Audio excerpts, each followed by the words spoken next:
Welcome back to another episode of DAFRider. I'm your host, Dave Brandt, the Motorcycle Program Safety Manager for the Department of the Air Force. Over the last few videos, we've been talking about PPE, and today we want to talk about it a little more in depth. So I have my guest, Mr. Eric Patel, one of the rider coaches here at Kirtland. So why don't you introduce yourself? Thank you for having me, Dave. Yep. I'm Eric. I'm currently Kirtland's lead instructor, rider coach. Been here at Kirtland for about 5 years now, so been coaching for about a decade now. So it probably hits right on that what we're talking about today is gear, because you've probably seen quite a few clowns come out there and clowns is a good word for it. Yes, okay. Yes. In the wrong gear. Yes. Okay, so we're going to talk about that. So there's different trains of thought, different rider mentality on what to go. All gear wears out, right? Yes. So whether you're spending $150 on a pair of gauntlet gloves, or you're spending $25 for a pair of riding gloves, they're going to wear out, right? So there's a different mentality out there. So what have you seen? Anything from mechanics gloves that if they wear out in a matter of a month, maybe 6 weeks, and then you've got your better quality gloves that'll last 2-3 years. Yeah, so that's the big difference. The quality is going to, obviously you're going to get a few more years out of them. Yes. Eventually it's all going to wear out though. Yes. You know, I think all of us have been riding long enough to understand that gear just doesn't last. It's got to be replaced. It also depends on the climate you're in also. If you're in a hot climate, sweaty climate, it's going to break down a whole lot quicker than it is on a humid, or humid's going to break down quicker than it will in the dry. It just all depends. Different kinds of heat. So here in Albuquerque, we have a very dry heat in the summer, almost no humidity. Same instructor cadre down in San Antonio, when it's 95 degrees and 90% humidity, going to have different types of gear, and it's going to wear out differently, right? So it's just thinking about your environment and thinking about where you're at. So we're going to talk about a few of those things. So first, inside, most of our gear should be CE rated armor, yes? Yes. So these little pieces of armor, this pair of pants that I have here, these actually go right in. And so these can go inside jeans, inside pants, and inside other riding gear that you can see behind us here. So what are your thoughts? Any kind of armor that is in any part of your gear is always a good thing. Right. It's always going to protect you. We'll kind of get into that with my accident a little bit later, that I didn't have that. And if I did, I wouldn't have the injuries that I would have had, that I ended up with. So every piece of decent gear, even if it's not the most decent gear, is always going to have some type of armor. Yep. So it's really that, you know, we say dress for the slide, not the ride, but it's a reality for those of us who ride. I mean, it's not if, but when, and you definitely don't want to be the way you see some of the riders here locally out there. If you end up going down, you definitely don't want to see that. So several different kinds of pants. You have jeans. Our requirement in the Department of the Air Force is long, right? Long Got to cover your legs, and we don't want any no skin showing. No holy jeans, holy shirts. We want it to be able to provide some form of protection. And obviously the better forms of protection are going to be some of the gear that you see behind us here. So the full adventure gear here is going to have the same rated CE armor inside the knees, the hips, the elbows, the shoulders, and then typically we'll have a back protector, which we can show you in this example here. It's hooked here, but very similar to this here. You're going to have the same style of back protector inside this gear. That's going to help you out. What do you ride in? I typically ride in a riding jacket, not necessarily leather, but it's more like a denim, but it actually has your protection on the shoulders and elbows and all that. And you're notorious for those plaid shirts with the armor built in, yeah? Well, I do have a couple of those. Yes, I do. Okay, nothing wrong with that. Again, hot climate here. We have all the extremes here, it seems, in Albuquerque. We go from extreme heat and dry to cold. And even riding in this morning at 25 degrees, it's you got to have the right gear. It's just too cold not to have it. Yes. So super important. having those jackets. And the beauty of the adventure gear and some of the other jackets and things is you can buy based on the climate that you're looking for. I think most riders have, summer gear, winter gear, and somewhere in between. And then I know that I layer depending on how I'm feeling for the day or how cold I feel it is. I may have some, a base layer on underneath all my gear that just helps keep me warm as well. It's like typically during the cold season, I usually have 5-6 layers on. Right. Anywhere from long underwear to regular pants to possibly something over the pants on top of the jackets and then the gloves. And then, yep. So yeah, you always dress to keep you comfortable, but also dress for the slide at the same time. Absolutely. Yeah, I would think I was in 5 layers this morning myself coming in. It's plenty cold. So another part of that quality gear, and the beauty of this gear inside of it, and we're going to show you a demo of all this gear here at the end where you'll be able to see the different sections of it, but inside all the gear there's different layers as well that you can put in, and it's going to give you that extra layer of warmth that you can also take off during the summer. I use this jacket, for example, both in the winter and in the summer. So it's just, it's kind of modular, and you'll see a bunch of gear that works like that. So head to toe, right? So let's start with our toes. Shoes, right? So what do you see out there at the range often? Let's talk about it. People that try to come in canvas shoes, yes, they're over the ankle. However, are they really supportive? Right. And they're not. And they're not. They're not designed to do that. However, you can get regular riding sneakers here that you can order. I think I paid $70 for these. But they have actual ankle support inside here. So if you were to go down, it's all reinforced rubber. Yep. So that's not going to break down on you, and super lightweight and comfortable. They have a whole lot more support than Converse. A lot more support. And those are typically what I do when I'm out there coaching and we're out there on the range. Just, they're cooler. They're cooler, they're more comfortable. Which we wear stuff out there that's still by the AFI. However, we have to be comfortable because we're standing around on that tarmac and not moving around as much. Right. You'll see instructors out on the range with the skid lids, and you'll see them out there in just dirt bike t-shirts, the long sleeve ones, the lightest gear that we can have out there because it gets hot. Yeah. So come noon, 1 o'clock in the afternoon, you don't want to be there anymore.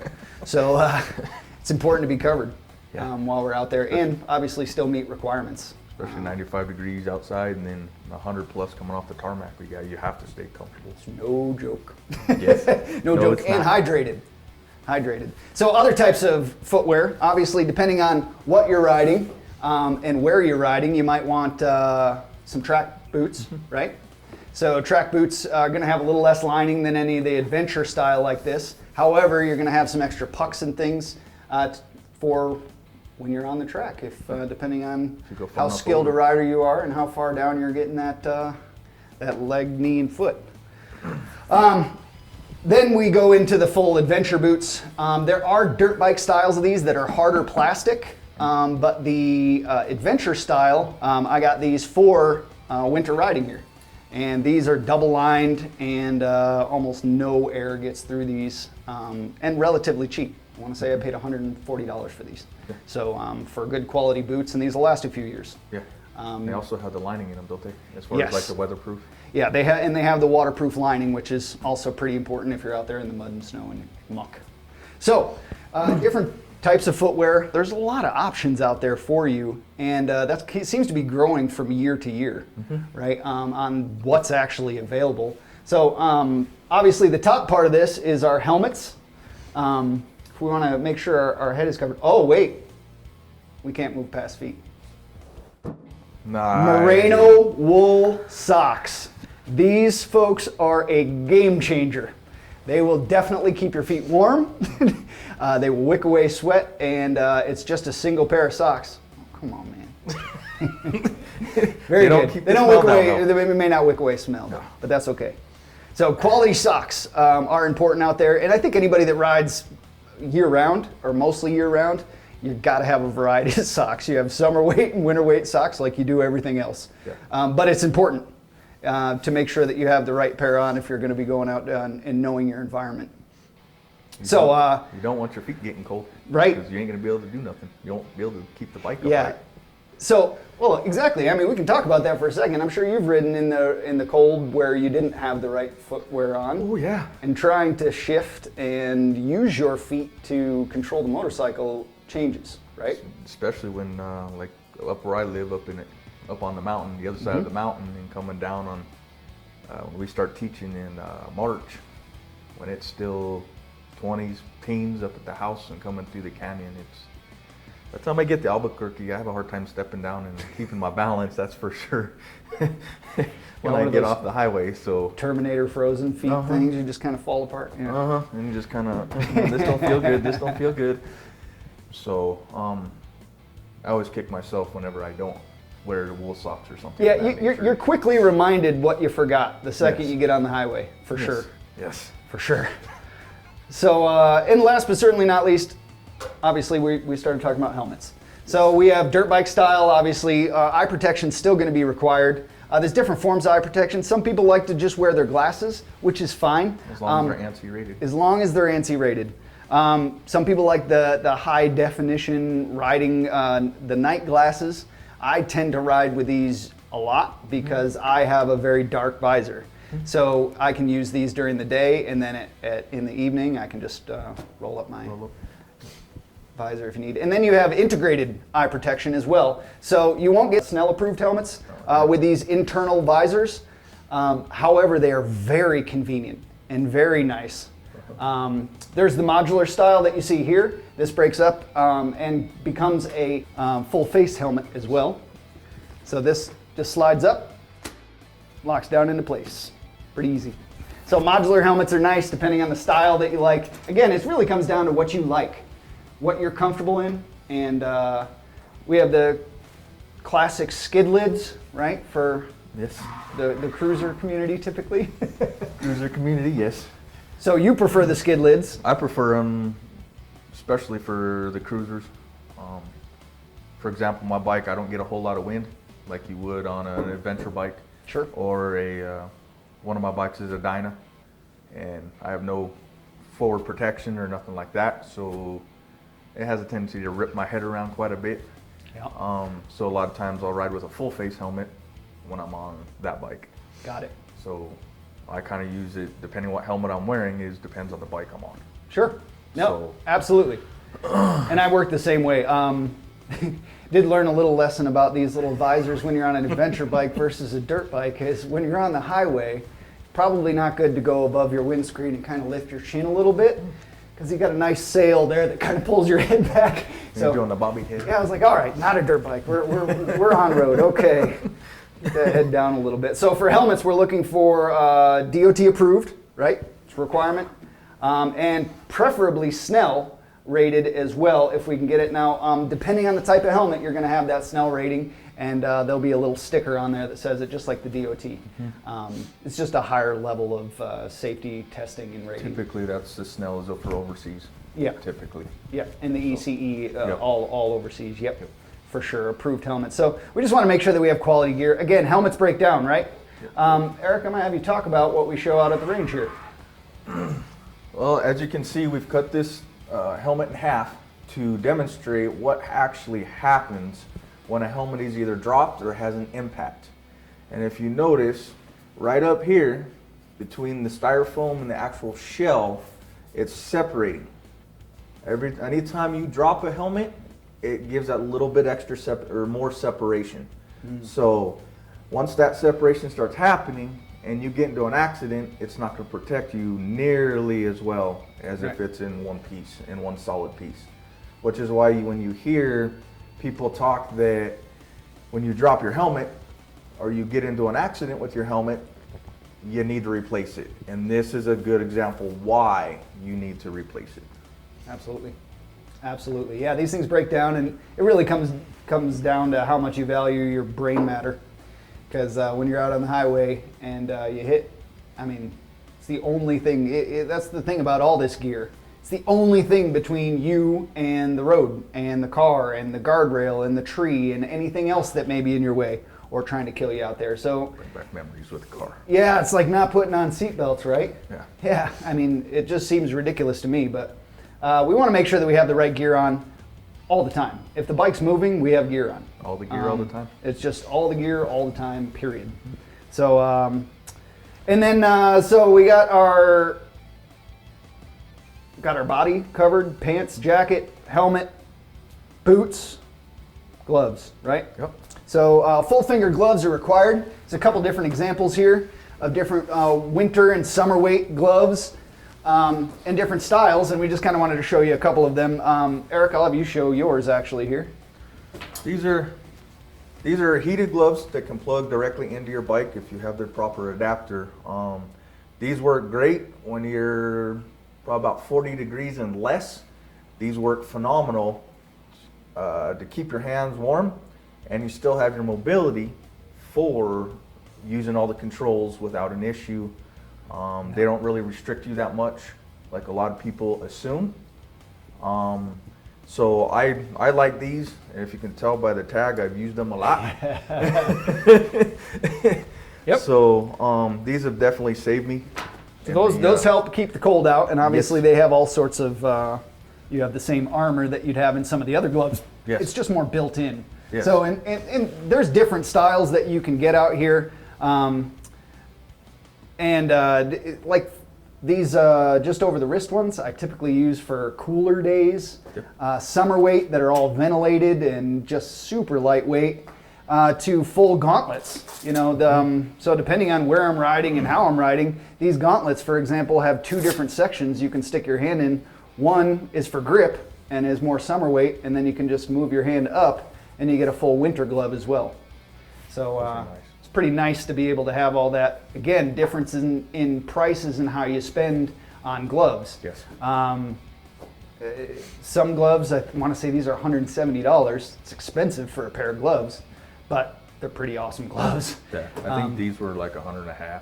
Yeah, for the heated style versus these just regular winter gloves that I picked up down at the local motorcycle shop.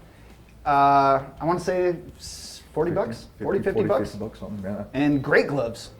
These are fantastic. So you can find quality gloves.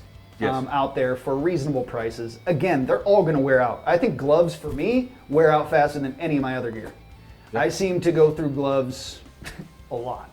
I usually go through a pair of gloves in a season. At least a season, and it's typically a pair of these. Yep. Just the summer weight ones that you can get for relatively cheap. Important things on gloves. What kind of armor are you looking for? I like my knuckles to be protected. Yeah. Especially for where we're located at. Yep. They can help you when people start coming over on you, moving over into your lane and trying to run you off the road. Here in Albuquerque, that's a frequent thing. Okay. So, but it's that I prefer that. I also prefer the extra around the wrists. Right. Just because when you do go down, you're just like your ankles, you need the support. You need the support for your wrist. Right. So. Right, exactly. And these, depending on the type of gloves you get, they're not going to provide that much. So you want to find a pair of gloves that has something that you can actually tighten around your wrist, like this, and then these gloves will stay on, well, hopefully, in the event that you're in an accident. However, if you're in gloves like these that are just kind of open, it's got a little bit of protection, but at the end of the day, these are bigger winter gloves, and if I go down in these are likely going to come right off my hands. More than likely they will. That's just a fact. So, so it's again dressing for the slide and trying to anticipate. You know, hey, this could happen today, and if it does, am I ready? So that covers gear. We got a lot of PPE. Yes. A couple new things coming out. Okay, but before we move on to that, I wanted to cut over to Mr. Steve Dobbs over at the Kirtland range here, who's got an example of dressing for the slide rather than the ride that we teach during our classes here, all the MSF courses. And it goes over what the difference is sliding in gear versus uniform. So check this out. Thanks, guys. I'm Steve Dobbs, the Kirtland Air Force Base Motorcycle Safety Program Manager. And with me are my two buddies who were both involved in motorcycle mishaps. One was wearing just his uniform, a half helmet, and he did have on mechanics gloves and his work boots, while the other individual had an entire suit about $2,000 worth of gear. So let's talk about their mishaps really quick. Individual here was going down the road around 65 miles an hour. Sudden stop in traffic. He clipped the back of a vehicle, ended up on the road. The ABUs, for the most part, did a really great job. As you can see, we have some scratches here, damage to the uniform here. There's some abrasions in the back, and there were abrasions to the front of the helmet as well. He did have on eye protection. During the mishap, he actually hit his face and he lost a tooth, had abrasions, and he had an existing shoulder injury, but the mishap aggravated that even more. Our other individual was on the track. Yes, it was closed circuit, but still relevant. Was doing triple digits, had a mishap, came off the bike. You can see all the scratches down the face, all down the shoulder, down here. The knuckles took most of it on the hands here, and it's hard to see, but the toes are pretty ground down as well. All right, so we just talked about the gear of our individual here and here. Let's talk about the mishap and what it cost.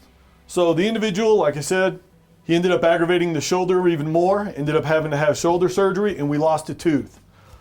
The lost tooth, a replacement, and time and everything, the lost tooth in itself, close to $10,000.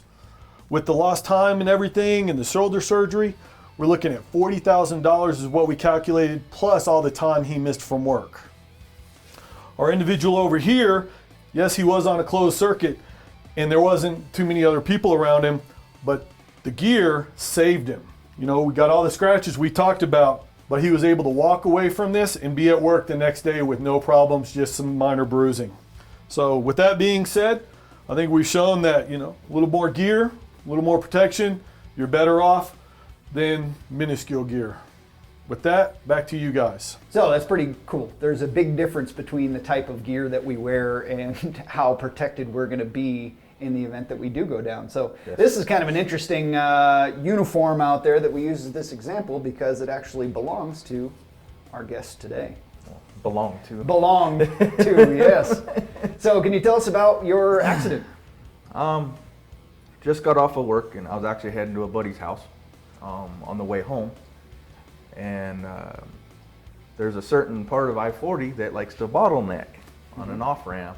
And traffic was motoring along about 70 miles an hour.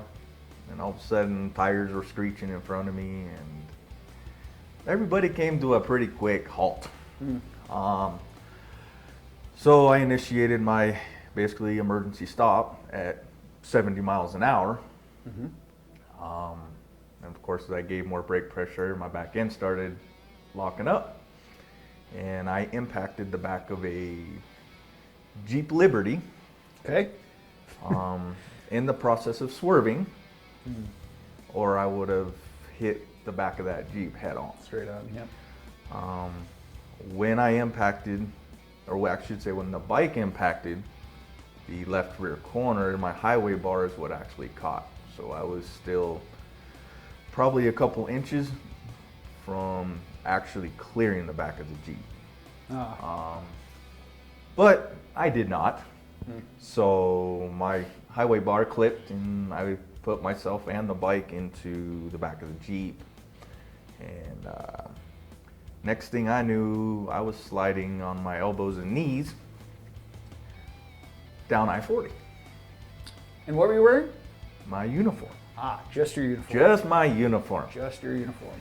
And surprisingly, it actually held up. I was going to say, it didn't pretty hold good, up too bad, to be honest. Considering. However, what would you have given that day to have some internal knee pucks or maybe some elbow pucks or maybe a full face helmet? Well, yeah. My helmet was one of these, and you could actually see on it, if you look close enough, that there's actually damage where my head impacted I-40 on the helmet. So that's what happened. So yes, that's why I'm not all right up here. But it kind of goes back to, if you have $60 to spend, $60 will save your life. Sure. Anything that will protect your head that's DOT approved is going to save your life, as long as you wear it correctly. So at the end of the day, not having the right gear on ended up causing some injuries during this mishap, yeah? Yes. So what happened? I ended up losing my tooth, one of my teeth. Nice. It ripped the tooth and the bone out along with the nerve all at once. And then broke my other tooth. So, and then along with right after, or as I impacted the back of the Jeep, it finished my shoulder off. So I ended up being down for, I think it was a total of 8 weeks initially, and then another 2 weeks after my shoulder before I could get back to work after I had surgery. So it full face helmet would have saved my face. And it was one of those very hot days, so I had my brain bucket on, not a full face. Well, I learned my lesson from that a little bit. So I know we talked in the other videos as well about ABS, because you mentioned your back tire locking up. Yes. If that would have helped you at all, in your opinion, if you would have been able to really lock both brakes without having to worry about them locking up. Yes. That's a big thing with the heavy cruisers as well, is unless you're driving something or riding something that's pretty brand new, you're not going to have that on the cruiser, in the cruiser world, as often as you will in the adventure world and sport bike world. How they're designed for the speed and designed, they're all over with the ABS and traction control. So it's just preference on how you ride. But depending on how you ride, some of those safety nannies can really prevent injury and severity. Yes. So another thing that can prevent severity is a new piece of PPE. We've been discussing over the last few weeks, last few months really, about airbag vests and the potential to save lives, to reduce injuries, specifically blunt force trauma injuries. And we have a demonstration video we're going to show you here as well of one of the airbag vests actually deploying and what that does for you. As you're ejected from a motorcycle, in the example that I have here today, which is Helite's version of the Turtle. And again, back protection, some front protection, and we have a simple CO2 cylinder here. Inside, and inside here, when you're tethered into your motorcycle, it's just a little simple lanyard. And in the event that you're ejected or fall off hard enough, this is going to pull the little ball unit and fill this entire jacket up, and we'll show you what that looks like. We have several other examples of these coming that we're going to talk to everyone about. But what are your thoughts on airbag vests, especially from the world you're in? Well, it's a new thing coming out. I know they've been out for a little while now. I haven't personally never experienced them, but from what I've seen and just talking with you, since you've been kind of getting into the airbags, they seem like they could be a very beneficial thing, especially depending on the type of riding that you do. Sure. And depending where you're at as well. Right, and we'll be showing that in future videos here, where we're going to talk about the different types of airbag vests and be able to show you what styles might work for you. The idea is that the Department of the Air Force has started an initiative to try to push these through, at least to the rider coach community, and try to start talking about airbag vests as kind of the next level of PPE, again, to reduce the severity of injuries during a mishap and hopefully prevent fatalities. So yeah, it's kind of the future of PPE, in my opinion, for what we have today. And I think it's going to be a good thing as long as people wear them like they're supposed to. Just like a lot of gear, people don't wear them like they're supposed to. So there's the gear's there. It'll help you as long as put it on. You put it on and it's secured the way it's supposed to be. It's going to save your life.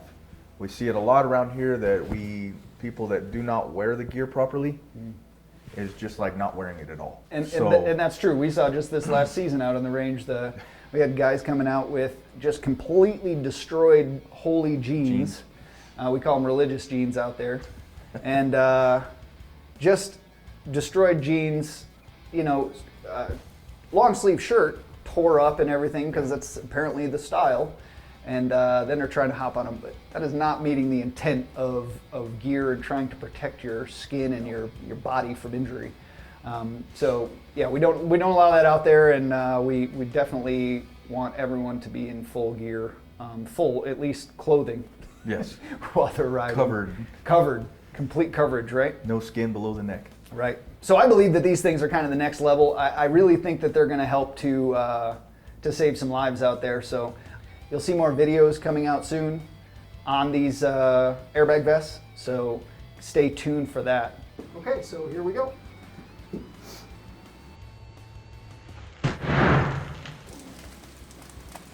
So as you can see, you get nice and tight all around here. You see I have no room here. So what it's doing is it's actually locking my helmet into place. I can't actually move anywhere. The whole helmet gets locked in as this thing deflates. I want to show you for the people out there that still choose to not wear helmets.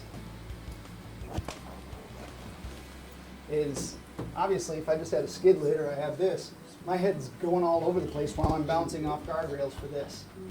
So obviously it's meant to be, it's like airbags in your car. It's meant to work with your seatbelt.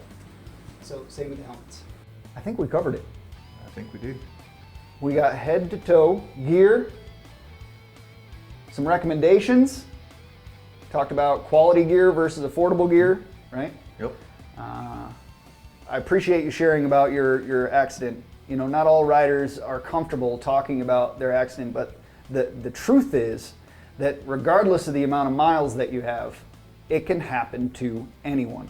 And if you ride long enough, it will happen to anyone. So the only protection you have outside of your gear is your skill. Riding in a straight line for 10,000 miles a year does not equate to skill. Riding 120 miles an hour in a straight line or in a slight curve does not necessarily equate to skill. Being able to control your motorcycle at any speed is what is going to save your life on the road when you have to emergency brake. It's important to realize how much front brake you can use in the event of an emergency brake situation. And if you don't practice, you're not going to know that. No. Same with swerving. If you're not practicing, I like to go out and practice at least 5 to 10 minutes of my low speed stuff every time I ride. I just dip into a parking lot, practice some figure eights, practice some emergency braking. If I'm on an open road and it's hashed lines, I'll try to do a little bit of weaving as long as there's no one behind me and I have safe distance and clearance. Just practicing those swerves all the time so that in the event that I need it, it's right there.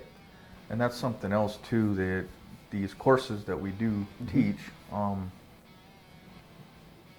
yeah, it's slower paced. However, that will carry over to your everyday riding. Definitely carries over. So just Absolutely. because you think that, oh, your skill level is above whatever course you may be required to take per the regulations, everybody always learns something. Right. And if that's something that everybody can take away is, as long as you keep practicing the skill, it's going to be second nature. Right. And that's where we want to get to where it's autonomous. You know, it's going from the learning it from the beginning to practicing it so that we're actually capable of performing it. And then we get to the point where it just happens without thinking about it. You know how to swerve, you know how to brake in such a way that you're going to be able to get out of bad situations, most of them. Yeah. So one other part of PPE, I call it PPE, is also being protected by one of these, some sort of dash cam. And there's several different kinds you can have out there. There's the GoPros, there's the Insta360s, in which you've seen some videos shot already of. But these can be pretty important as well while we're out there on the road. What are your thoughts on dash cams for motorcycles? I agree with them because you never know what's going to happen or where it's going to happen. Otherwise, when something happens, it is your word against somebody else's word. Absolutely. And if you happen to have like your 360 that will be able to capture everything from pretty much every angle. Portable evidence, right? And yep, something you can give right to the cops and be like, here you go, that's what happened. just be aware this also catches evidence of whatever you're doing out there. So make sure that Yes. you're following the correct rules out there as well, because these can also end up being incriminating for riders as well. Yes. But if we're riding safely and riding the way that we should, that shouldn't be an issue. At the end of the day, that's my plug for skills for the day. Skills are the number one thing that's going to save you. This gear is really your secondary in the event that your skills fail. So I highly recommend you continue to take courses. There's some new MSF courses coming. A few of us are going to the MSF conference here in a few weeks, where the MSF will be releasing their new adventure course and a few others to us. So hopefully we'll be able to learn and bring that back to the Department of the Air Force as well. So That'll be good. yeah, it should be pretty awesome. So before we take off, I want to thank you for coming today and sharing. I appreciate your insight and obviously your experience. Yeah. Nope. It's outstanding. I really appreciate it. Stay tuned next time for the Rider Mentality, where Dr. Love is going to join me, and we're going to talk about risk management. And specifically, we're going to talk about how risk management works with regards to riding a two-wheel vehicle. So before we go out, little plug for you reading riders. This is a book that I was given for Christmas here this year from my wife. Great wife. And I would highly recommend it. Why We Ride. A lot of good information, and because we're all riders, there's a lot of pictures. So that's Pictures are good. Pictures are good. Less words. But highly recommend Why We Ride. Thank you for watching, and until next time, keep it shiny side up.